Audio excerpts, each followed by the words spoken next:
సార్లు టీడీపీ ఎమ్మెల్యేగా గెలిచి ఈసారి టికెట్ రాకపోవడంతో స్వతంత్ర అభ్యర్థిగా బరిలో దిగుతున్నారు మాజీ ఎమ్మెల్యే వేటుకూరి వెంకట శివరామరాజు. తన నియోజకవర్గ ప్రజలకు సేవ చేసేందుకు అందరివాడిగా పోటీ చేస్తున్నారంటున్న వెంకట శివరామరాజుతో 99 టీవీ ఫేస్ టు ఫేస్. రాజకీయ రణరంగం ప్రారంభమైంది. ఇంకా నెల రోజుల్లో ఎన్నికలకు అందరూ కూడా తమ పొత్తులు ఏ విధంగా ఉండాలో కూడా సిద్ధమవుతున్నారు రాజకీయ నాయకులు. అలాగే ఉండి కాన్స్టిట్యున్సీ ఏ విధంగా ముందుకు వెళ్తున్నారు ఇక్కడ నాయకులని కూడా మొత్తం ఆంధ్రప్రదేశ్ ప్రజలందరూ కూడా వేచి చూస్తున్నారు. ఇందుకు ముఖ్య ప్రధాన కారణం వేటుకూరి శివరామరాజు. ఇది ఒక బ్రాండ్ నేమ్. అంటే ఆయన టీడీపీ నుంచా, ఇటు జనసేన నుంచా, ఇటు వైఎస్ఆర్సీపీ నుంచా, లేదా ఇండివిజువల్గానా అన్నది కూడా మొన్నటిదాకా కూడా ఒక మీమాంసలో ఉంది. ఇప్పుడు ఆయన ఒక నిర్ణయం తీసుకున్నారు. ఇది ఏం తీసుకున్నారో ఆయన మాటలోనే తెలుసుకుందాం. సార్, ఇప్పుడు మీరు ఏ రకంగా ముందుకు సాగుతున్నారు? మీకు టీడీపీ నుంచి టికెట్ వస్తుందని ఫస్ట్ నుంచి ఆశించారు.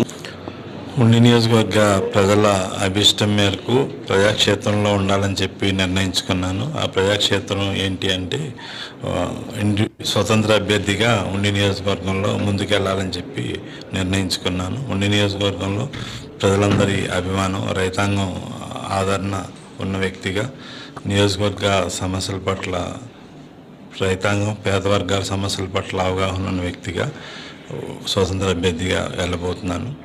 ఖచ్చితంగా ఉండి నియోజకవర్గ ప్రజలందరూ కూడా నన్ను అందరివాడిగా ఆదరించి, అభిమానించి ఆశీర్వదిస్తారని ఆకాంక్షతోటి, నమ్మకంతో ఉన్నాను. 3 సార్లు ఇక్కడ టీడీపీ కొంచుకోటగా, మీరు 2 సార్లు ఎమ్మెల్యేగా, ఇప్పుడు ప్రస్తుతం ఎమ్మెల్యే రామరాజు గారు ఒక ఎమ్మెల్యేగా ఆయన నిలబడ్డారు. కానీ అంటే అంత జగన్ వైఎస్ఆర్సీపీ వేవ్లో కూడా ఇక్కడ టీడీపీ గెలుపొందింది. ఇప్పుడు మీరు ఇన్నాళ్ళు 20 ఇయర్స్ టీడీపీలో ఉండి ఇప్పుడు ఇండిపెండెంట్గా ప్రారంభించడం ఏ రకంగా అనిపిస్తుంది?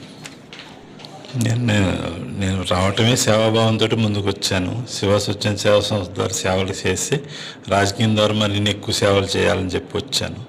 నేను అదే రాజకీయం ద్వారా, అదే ట్రస్ట్ ద్వారా సేవలు చేసుకుంటానే వచ్చాను. 2019లో ఆర్థికంగా ఎంపీ కింద వెళ్ళాను, ఓడిపోయాను, ఆర్థికంగా ఇబ్బంది పడ్డాను.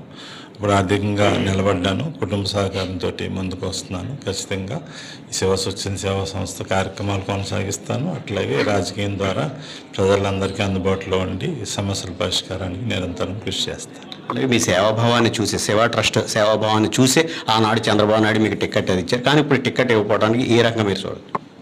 సరే, నేనేమి మాట్లాడినండి, అది అలా అధిష్టానం అభిష్టం, అది దాని గురించి నేనేం ప్రస్తావించను. నాకు మ్యాండేట్ ఇవ్వలేదు. నేను మ్యాండేట్ ఇవ్వనందుకు నేనేమీ ఇబ్బంది పడలేదు. కనీసం పలకరించి ఆదరించలేదని భావంతో ఇబ్బంది పడ్డాను. 20 సంవత్సరాలు కూడా మన పార్టీ కోసం అంత విధేయుడిగా పనిచేస్తే వాళ్ళు ఆదరించలేదు, గౌరవించలేదనే బాధ ఎక్కువ ఉంది. ఏదేమైనా నేను ఉండి నియోజకవర్గ ప్రజలకు సేవకుడిగా ముందుకు రాబోతున్నాను. అలాగే ఇన్నాళ్ళు కూడా మీ ప్రజలందరూ కూడా టీడీపీలోనే ఒక అనుచర వర్గం కింద కూడా ఉంది. ఇప్పుడు మీరు ఇండిపెండెంట్గా ఉంటే వారి నుంచి ఎటువంటి సపోర్ట్ అందిస్తుంది? ఏ రకంగా విజయం సాధిస్తారు? నేను ఎవరిని, కార్యకర్తలను కానీ క్యాడర్ని కానీ ఎవరిని ఏమి ఇబ్బంది పెట్టను. వాళ్ళ మనసుల్లో సాక్షిగా అందరూ కూడా నాకు ఓటేసి నన్ను ఆదరించి నాకు అఖండ విజయాన్ని చేకూరుస్తారు. ఈ ఉండి ప్రజలకి ఇండిపెండెంట్ అభ్యర్థిగా రేపు గెలుపొందితే ఎటువంటి చేస్తానని హామీ ఇవ్వబోతుంది? తెలుసు కదా, ఉండి నియోజకవర్గ సమస్యల గురించి తెలుసు. ప్రధానంగా ఉండి నియోజకవర్గంలో ఉన్న లోటు, ప్రభుత్వం నుంచి వచ్చే అభివృద్ధి సంక్షేమ ఫలాలు అందరికీ అందిస్తాం.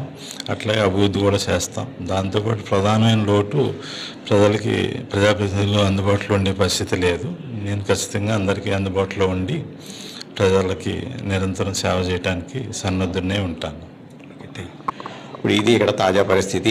ఉండి నియోజకవర్గంలో ఇన్నాళ్ళు వేటుకూరి శివరామరాజు ఎటువైపు ఏ గట్టు మీద ఉంటారనుక, కానీ ఇండివిజువల్గా ఉండే ప్రజాక్షేత్రంలో రేపు అత్యధికంగా విజయం, ప్రజల మన్ననలతో అత్యధికంగా మెజార్టీతో కూడా విజయం సాధిస్తానని, నేను ప్రజాసేవలోనే ముఖ్య ధ్యేయంగా ముందుకు సాగుతానని ఉండి మాజీ ఎమ్మెల్యే వేటుకూరి శివరామరాజు తెలియజేస్తున్నారు. కెమెరామెన్ శివతో బ్రహ్మేంద్ర.